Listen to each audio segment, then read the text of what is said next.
संजय गुप्ता जी, आप मुझे सुन पा रहे हैं? डॉक्टर आवाज आ रही है जी। संजय जी, मैं आपसे जानना चाहूंगा, अतिथि शिक्षकों को लेकर शिक्षा मंत्री स्पष्ट कर चुके हैं कि उन्हें नियमित कैसे कर दे, वो अतिथि हैं। लेकिन दिक्कत यह है मध्य प्रदेश में कि 18-18 साल से अतिथि ही हैं। अब भाई आप अतिथियों को रेगुलर करेंगे नहीं, 1 लाख से ज्यादा पद खाली हैं, तो उनकी जो मांग है वो नैतिकता के तकाजे पर तो बहुत हद तक जायज है, पर तकनीकी आधार वहां पर बना दिए जाते हैं फिर शिक्षा मंत्री की तरफ से। राव उदय प्रताप जी ने यह बात कही थी कि वो मेहमान है। अब ऐसे में क्या आपको लगता है इनकी मांगे पूरी हो पाएंगी, कोई रास्ता निकलेगा? मध्य प्रदेश में जो हालत है भर्तियों की और नियुक्तियों की, बहुत किसी से छुपी हुई नहीं है। नए नए घोटाले सामने आ रहे हैं, भर्तियों की हालत बहुत खराब है। लेकिन अब इस मामले में एक टेक्निकल पेंच ये है कि अतिथि शिक्षकों को शिक्षक बनाने में वो जो शिक्षा मंत्री कह रहे हैं, कहीं ना कहीं थोड़ा सा उनके पक्ष में बातें जाती है, क्योंकि अभी हाई कोर्ट ने ही, जबलपुर हाई कोर्ट ने कॉलेज के ही गेस्ट जो फैकल्टी थी उनको परमानेंट करने में ये दिया है, जवाब दिया कि अतिथि हो आपके से परमानेंट आपको अधिकार नहीं है। आपको शर्तें पता थी, इस कारण से आप नौकरी में आए, तो अब आपका अधिकार नहीं बन जाता, भले आप 15 साल नौकरी करें या 20 साल करें, कि आपको परमानेंट किया जाए। लेकिन ये बात बिल्कुल सही, क्योंकि इसमें एक संवैधानिक पेंच आता है कि जब परमानेंट भर्ती निकलती है तो उसमें संवैधानिक ST SC OBC सबका एक आरक्षण के आधार पर भर्ती होती है, और जो अतिथि शिक्षकों की भर्ती होती है वो परसेंटेज के आधार पर होती है कि जिसके ज़्यादा अंक आए हैं, जिसका पुराना पढ़ाने का अनुभव है, उसका आधार पर दी जाती है।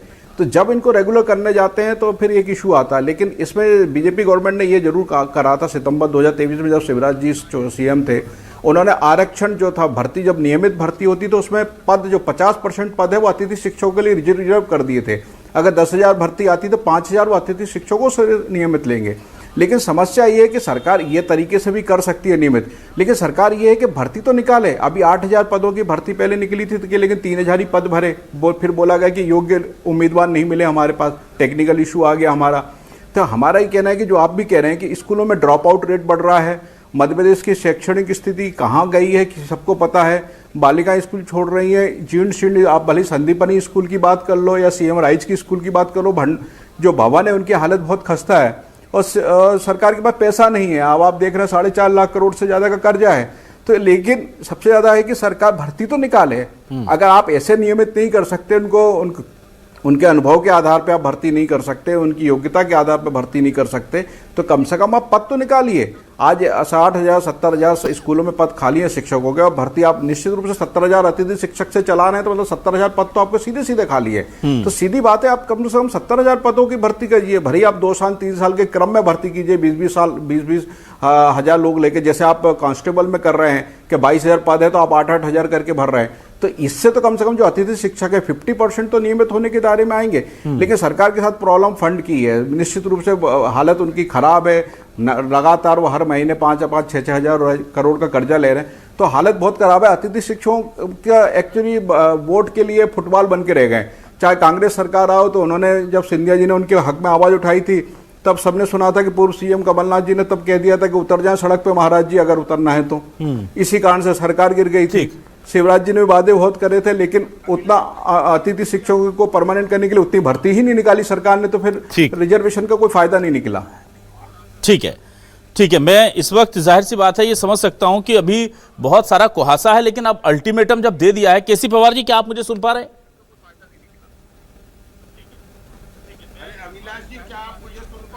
हाँ,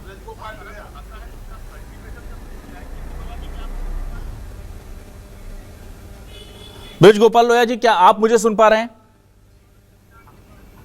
मैं आपको सुन पा भी रहा हूं, देख भी पा रहा हूं। जी ब्रज जी, आपसे मैं जानना चाहूंगा कि अब मुझे बताइए, ये तकनीकी तौर पर अगर मामला देखा जाए तो आप कहते हैं अतिथि शिक्षक हैं, लेकिन अगर हम वैसे देखें, नैतिकता के आधार पर देखें, रोजगार के मामले में देखें, तो 18 साल से बेचारे अतिथि हैं। तो इन्हें ऐसे मेहमान जो 18-18 साल रह जाते हैं घर में, तो पड़ोसी उन्हें मेहमान थोड़ी कहता है। फिर जो शिक्षा मंत्री कहते हैं कि ये मेहमान है, वो तो फिर घर के परिवार के सदस्य हो गए ना। सर अपना लीजिए इन्हें। जी अभिलाष जी, मैं प्रारंभ करूं? जी प्लीज। मेरी 3 बातें हैं। एक तो जो आपने कहा कि बेचारे, तो मैं बड़ी विनम्रता के साथ कहना चाहता हूं, मध्य प्रदेश का अतिथि शिक्षक बेचारा नहीं है, क्योंकि हमने उनके मानदेय को बहुत बेहतर करने का काम किया है, वो बेचारा नहीं है। दूसरी बात, हमने ये सुनिश्चित किया है कि मध्य प्रदेश में जो भी शिक्षकों की भर्ती होगी उसमें 50% पद अतिथि शिक्षकों से भरे जाएंगे। तीसरी बात, अभी हमारे कांग्रेस के मित्र कह रहे थे तो मुझे बड़ा हंसी आ रही थी कि हमने गुरुजियों का नियमितीकरण किया था। इन्हें तो मालूम ही नहीं है कुछ भी। गुरुजी को ये 500 रुपए प्रतिमाह दिया करते थे। उनके नियमितीकरण का रास्ता भारतीय जनता पार्टी की सरकार ने खोला था और 1 जुलाई 2017 को वो नियमित हुए हैं। अब आप कह रहे हैं कि हमने कर दिए थे। आपने तो कर्मी कल्चर प्रारंभ किया था 500 रुपए प्रतिमाह, मगर हमारे अतिथि शिक्षकों को 7,000 रुपए 9,000 रुपए प्रतिमाह मानदेय मिलता है और जिनका मानदेय था उसको 2 गुना किया गया है। जो 9,000 था वर्ग 1 का उसको 18,000 किया। हाँ, हम ये स्वीकार करते हैं कि अतिथि शिक्षकों के मामले में हम उन्हें सीधी भर्ती नहीं कर पा रहे, उसकी तकनीकी समस्याएं, मगर सरकार अतिथियों के साथ अपना समर्थन रखती है और वो समर्थन यहां से दिखता है अनुराग जी कि हम मध्य प्रदेश के अतिथि शिक्षकों को, एक तो हमने सबसे पहला काम किया कि उनकी निरंतरता रखी जाए। जो पिछले वर्ष था उसी को नियमित रखा जाए। यदि हम ये ना करके प्रतिवर्ष अलग अलग लोग रखते तो आप जो कह रहे हैं कि वो लगातार हमारे यहाँ काम कर रहे हैं, मध्य प्रदेश की सरकार के साथ काम कर रहे हैं, तो एक तो ये विषय है, वो उन्हें अवसर हम दे रहे हैं। दूसरा विषय है, अभी हमारे एक साथी कह रहे थे यहाँ कि उनका प्रश्न था कि मध्य प्रदेश की शिक्षा व्यवस्था और ड्रॉप आउट रेट पर उन्होंने चर्चा की। मैं उन्हें केवल जानकारी में बताना चाहता हूं कि 0 से 5 की शिक्षा में मध्य प्रदेश का ड्रॉप आउट रेट 0 है, 0, और 6 से 8 में 6.7% है। 6, 7, 8 में जो ड्रॉप आउट रेट है वो 6.7% है, और जबकि कांग्रेस की सरकारों के दौरान ये 56% हुआ करता था। तो निश्चित मध्य प्रदेश ने भी तरक्की करी है, शिक्षा ने भी तरक्की करी है, मगर ये जो अतिथि शिक्षकों का नियमितीकरण है ये सरकार के लिए भी चिंता का विषय है, मगर हम उन्हें लगातार अवसर दे रहे हैं। इस साल बजट में हमने पुनः कहा है कि हम 15,000 शिक्षकों के पद निकाल रहे हैं और उनमें से 50% पुनः आरक्षित हैं हमारे अतिथि शिक्षकों के लिए। तो मैं समझता हूं कि हमने बहुत किया है, मगर बहुत करना बाकी है, ये हम स्वीकार करते हैं। ठीक है, केसी पवार जी क्या मेरे साथ जुड़ गए हैं तकनीकी तौर पर? केसी जी, आप मुझे सुन पा रहे हैं? पवार जी जी पवार जी, अब मैं आपसे जानना चाहूंगा आप क्या कहेंगे। देखिए, मुझे तो आपकी हालत देख करके बेचारा मैंने कह दिया, पर हमारे लोया जी कह रहे हैं कि उन्होंने आपको बेचारा नहीं रखा है, आपको बहुत सक्षम बना दिया है। पहले तो इसी पर टिप्पणी कर दें कि आपको अपनी स्थिति बेचारगी भरी लगती है, या फिर आप जो सरकार कह रही है, बीजेपी कह रही है कि बहुत सक्षम बन गए हैं अतिथि शिक्षक?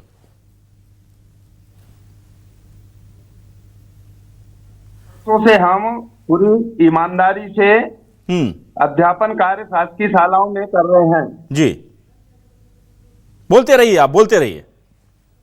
परंतु इन 18 वर्षों में तात्कालिक मुख्यमंत्री आदरणीय शिवराज सिंह चौहान जी और तात्कालिक जो शिक्षा मंत्री रहे, सभी ने अतिथि शिक्षकों को आश्वस्त करते रहे, आश्वासन देते रहे कि आपका हम भविष्य सुरक्षित करेंगे, आपको सामाजिक सुरक्षा प्रदान करेंगे।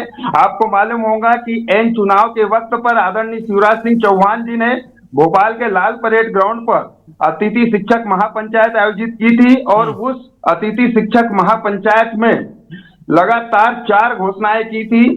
उन घोषणाओं में से मात्र एक वेतन दुगना हुआ है, बाकी 3 घोषणाएं अभी भी जस की तस है। और हम लोग बेचारे क्या, हम तो बहुत विवश लाचार हो चुके हैं, क्योंकि हम 18 साल में हमारे कई अतिथि शिक्षक साथी एक डिप्रेशन का शिकार होके आर्थिक स्थिति की कंगाली में इस जीवन लीला को समाप्त कर चुके हैं, और कई लोग ओवर एज हो चुके हैं। हमारी पीड़ा इतनी ज्यादा है कि हम किसको व्यक्त करें। पवार जी, आपके चारों संगठन एक साथ जुट गए हैं, क्या करने जा रहे हैं आगे आप? सरकार का हमेशा कहना रहता था, हम जब भी जाते थे प्रशासनिक अधिकारियों के पास, शिक्षा मंत्री जी के पास, तो उनका यही कहना रहता था कि आपके अलग अलग संगठन हैं, आपकी अलग अलग मांग है, हम कौन से संगठन की और कौन सी मांग पूरी करें। फिर हमने निर्णय लिया, हमने 16 जनवरी को शाजापुर में एक संयुक्त बैठक रखी और वहां पर एक मंच और एक मांग का हमने जो साझा न्यूनतम एक कार्यक्रम बनाया, और अब हम चारों संगठन एक साथ हैं। हमारी एक ही मांग है कि वरिष्ठता एवं अनुभव के आधार पर अतिथि शिक्षकों का भविष्य सुरक्षित किया जाए। इसके लिए हमने अभी 8 दिवस पूर्व सरकार को एक अल्टीमेटम भी दिया है कि हमारे भविष्य को लेकर आप थोड़े से गंभीर होइए, चिंता कीजिए ताकि हमारा भविष्य संवर सके। परंतु सरकार के तरफ से आज दिनांक तक कोई भी रेस्पॉन्स हमें नहीं मिला है। इसलिए हम 29 और 30 मार्च को चारों संगठन और पूरे 70,000 अतिथि शिक्षक अपने परिवार के साथ हम भोपाल आ रहे हैं। ठीक है, चलिए जी, हमारे कांग्रेस के साथी कहना चाह रहे हैं। उमेश जी, आप बताइए क्या कहना चाह रहे हैं। 70,000 अतिथि शिक्षक अपने परिवार के साथ हम भोपाल आ रहे हैं। हमारे कांग्रेस के साथी कहना चाह रहे हैं। उमेश जी, आप बताइए क्या कहना चाह रहे हैं। देखिए, यहाँ अतिथि शिक्षकों की समस्या के प्रति जो भारतीय जनता पार्टी की संवेदनशीलता है वो स्पष्ट प्रमाणित होती है। 2003 के बाद से मध्य प्रदेश में भारतीय जनता पार्टी का सरकार है और हमारे भारतीय जनता पार्टी के प्रवक्ता कुछ भी कहें, हम उनको ये कर रहे हैं वो कर रहे हैं। आज देखिए, अतिथि शिक्षक भोपाल में सड़कों पर है। यदि इनकी मंशा होती तो देखिए 12 साल में तो एडवर्स पोजीशन से आदमी ज़मीन का मकान का मालिक बन जाता है। और जो 18 साल से दूर दराज ग्रामीण इलाकों में पढ़ा रहे हैं उनके लिए कोई स्कीम नहीं लाई। हर बार चुनाव के पहले महापंचायत करेंगे और लोगों को मुंगेरी डाल के हसीन सपने दिखाएंगे और कहेंगे हम आपके लिए ऐसा कर देंगे, और उसके बाद 5 साल तक उस ओर मुड़ के नहीं देखते हैं। हमारा तो साफ कहना है कि अतिथि शिक्षकों की जो जायज़ मांगे हैं उसके साथ कांग्रेस पार्टी है और इनकी मंशा नहीं है कि ये अतिथि शिक्षकों का कुछ कल्याण हो। जिस प्रदेश में, जिस देश में शिक्षकों का सम्मान नहीं होता, शिक्षकों का सम्मान सिर्फ पैर पड़ने हाथ जोड़ने से नहीं होता है। वो भी एक सामाजिक प्राणी है, उनकी भी सामाजिक आवश्यकताएं हैं, उनकी आर्थिक आवश्यकताएं हैं। उसके लिए आप देखिए विश्व के जितने भी देश हैं, यूरोप हो चाहे अमेरिका हो, सर्वाधिक वेतन वहां पे शिक्षकों को दिया जाता है। लेकिन हमारे मध्य प्रदेश में स्थिति ये है कि पढ़ाई तो उनसे वो कक्षाएं जो हैं वो तो पूरी उनसे ली जा रही हैं, लेकिन जब वेतन देने की बात होती है तो उनको उचित मानदेय नहीं दिया जा रहा है। और मानदेय भी कभी किसी को महीने के आखिरी में, किसी को 2 महीने में, और बाकी जो शिक्षक अच्छा पढ़ाता है, जो संघ के कार्यालय में नहीं जा रहा है, उसको बीच में सेवा से निकाल दिया जा रहा है। ठीक है उमेश जी, ठीक है। मैं आ जाता हूं ब्रज गोपाल लोया जी। देखिए, आप वो कह रहे हैं कि 4 में से 3 मांगे अभी अधूरी हैं, जिस पर आपने शायद उस वक्त हाथ भी उठाया था। आप कुछ कहना चाह रहे थे, वो स्थिति स्पष्ट कर दें। ठीक है उमेश जी, ठीक है। मैं आ जाता हूं ब्रज गोपाल लोया जी। देखिए, आप वो कह रहे हैं कि 4 में से 3 मांगे उनके अध्यक्ष जुड़े हुए। पहली बात तो मैं ये कहना चाहता हूं कि इन्होंने जो ज्ञापन में कहा है, जो तय किया है आज कि हरियाणा मॉडल पर हो, तो मैं ये फिर से कह रहा हूं कि सरकार ने कब मना किया है?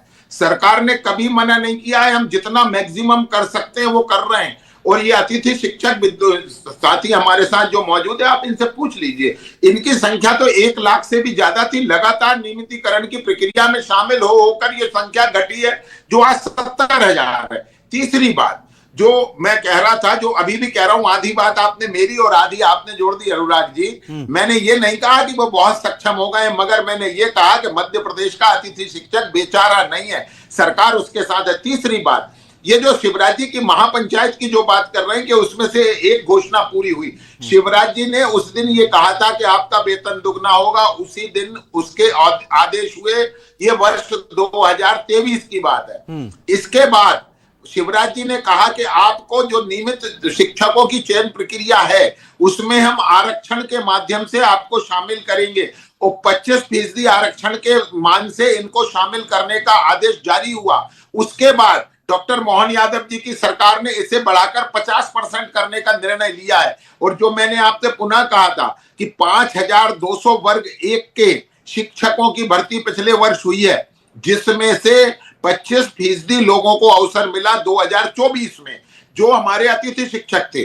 और अब जो 15,000 की वैकेंसी निकल रही है, इसमें पुनः 7,500 का अवसर है। परंतु जो हमारे अतिथि शिक्षक कह रहे हैं कि यदि कोई हरियाणा का मॉडल है, तो यदि हरियाणा का मॉडल है तो सरकार उसका भी परीक्षण करा लेगी। और मैं पुनः कहता हूं, जो आप एक बात जो मेरी बीच में रह गई थी कि एक विषय जो बार बार कहा जाता है कि वो इतने वर्ष के हैं, तो उतने वर्ष का होने का काम भारतीय जनता पार्टी की सरकारों ने किया है। दूसरा, भी हमारे कांग्रेस के मित्र कह रहे थे कि उन्हें चाहे जब हटा दिया जाता है, यहाँ अतिथि शिक्षक संघ के अध्यक्ष से जरा पूछ लीजिए, उन्हें कोई नहीं हटा सकता है पूरे सत्र के दौरान। ये सरकार का आदेश है कि सत्र के दौरान कोई हटा नहीं सकता। दूसरी बात, उनका अपना एक स्कोर कार्ड है जो ऑनलाइन स्कोर कार्ड निकला हुआ है, उस स्कोर कार्ड के कम या ज्यादा नंबर के जो अन्य अभ्यर्थी हैं उनको नहीं लिया जा सकता है। जिसके सर्वाधिक स्कोर कार्ड में अंक हैं उसी को अतिथि शिक्षक रखेंगे। बड़ी पारदर्शी प्रक्रिया है अतिथि शिक्षक रखने की। ठीक। ये कांग्रेस की सरकारें नहीं है कि सिगरेट की पॉकेट पर और बस की टिकट पर सरकारी नौकरियों की नियुक्ति हो। ठीक है।